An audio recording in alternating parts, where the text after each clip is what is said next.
Well, I have a lot of thoughts on the game, but I probably will just settle into, we knew when we scheduled Lehigh that we were not scheduling a pushover, a team that feel like will win the Patriot League or be right there to do it. We'll be an NCAA tournament team, and we felt like we would have a deeper team here when we put this schedule together.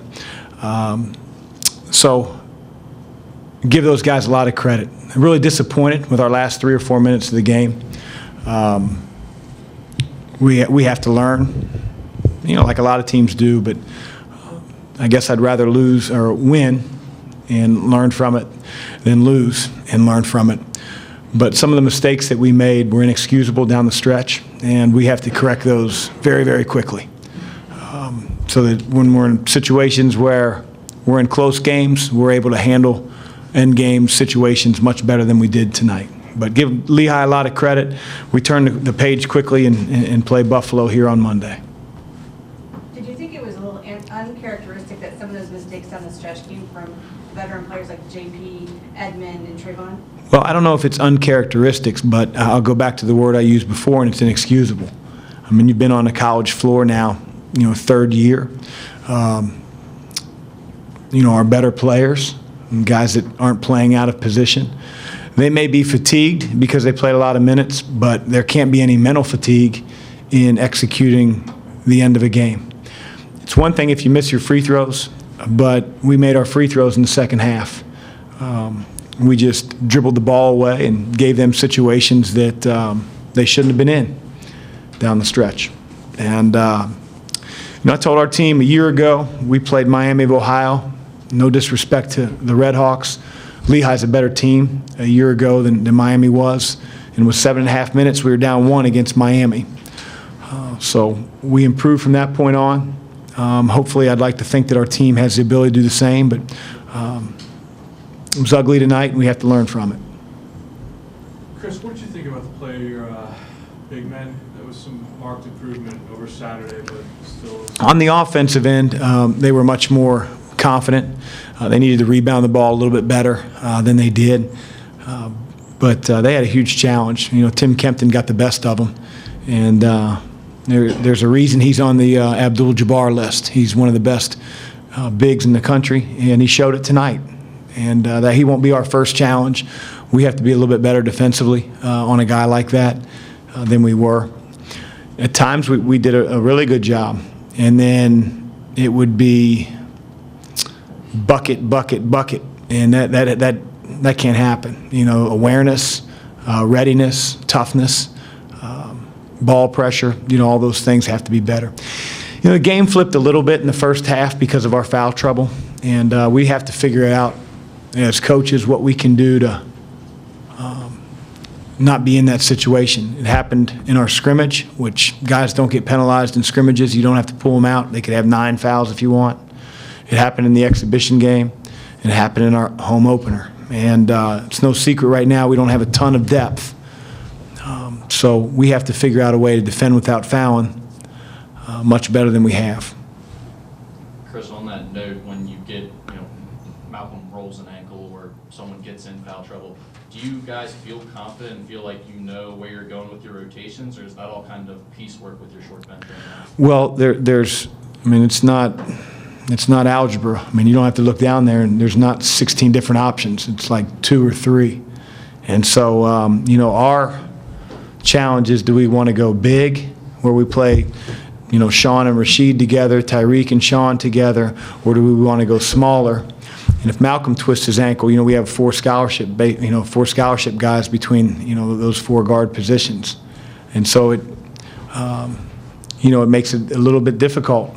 So right now, to answer your question, probably a little bit of it will be based on the opponent. When they had their kid in Hoba, who's more an athlete than a three-point shooter, it was easier for us to go with double bigs. When they had Andre in there, who was a big-time shooter, it's a little bit more difficult for us to go with 2 traditional bigs. I don't worry about the offense. We'll figure it out whether we have 4 bigs or 10 guards in there. It's the defense that concerns you when you're trying to match up. Did you think you were better going big or small tonight, or was it a little bit? It just depended on who they were playing a little bit. So Our bigs played a little bit better, but again, we had him down 12 or so in the first half. We got in foul trouble, and we had to go to a zone defense, not because we felt like it would be the most effective defense, but we couldn't afford to have any more guys in foul trouble. We don't have enough guys on the bench. And when we did that, they carved it. And we may have to figure something else out here to win games. And for a game where you have some things that you're not pleased with, better to go back out there and play on Monday? Would you like to have some practice? I'll answer that on Monday night after the game. No, I think it's always good when you can show your players film from tonight's game and where we really made mistakes. I thought there were some things that we improved in from our time after Ferris State, and then there were some things that maybe weren't exposed against Ferris State that we learned a little bit more. At the end of the Ferris State game, it was a 24-point game, and we weren't in situations where we had to inbound the ball against pressure and show the same press offense 4, 5, 6 possessions in a row. Other team gets a beat on it. Now they're going through the passing lanes. And so, again, being able to finish games, take care of the ball, not turn it over, play more like it's the game's on the line versus the game's just beginning down the stretch.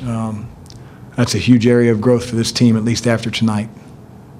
How would you assess Quentin and Tyreek in their first game? I thought Tyreek gave us great energy. He did his job. He didn't necessarily produce a lot on the stat sheet, but I thought, for going up against a big-time player in Kempton, I thought he gave great energy. He rebounded. He defended. He's going to be a really good player for us. I think Quentin's got to quit playing scared. That's he just got to quit playing scared. And maybe it's my job to not jump him and be on him, so that I don't want to create that for him. But I want our guys to attack. I want him to play basketball the way I saw him when we recruited him. Put your head down, get to the basket, make guys better. So part of it is he's got so much that he's trying to think about when you play quarterback, when you play the point guard position. So, but he's got to play more aggressive and less scared, and he will. He's going to be a really good player.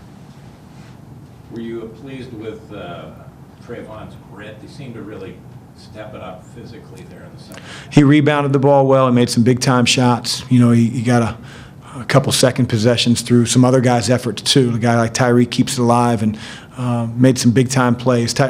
Trey, he didn't play very well defensively, at least down the stretch. And we can say, well, he's played 37 minutes. He was on the perimeter a little bit, but still want to win. Still got to be able to do your job and be better than he was. And I know he's got it in him.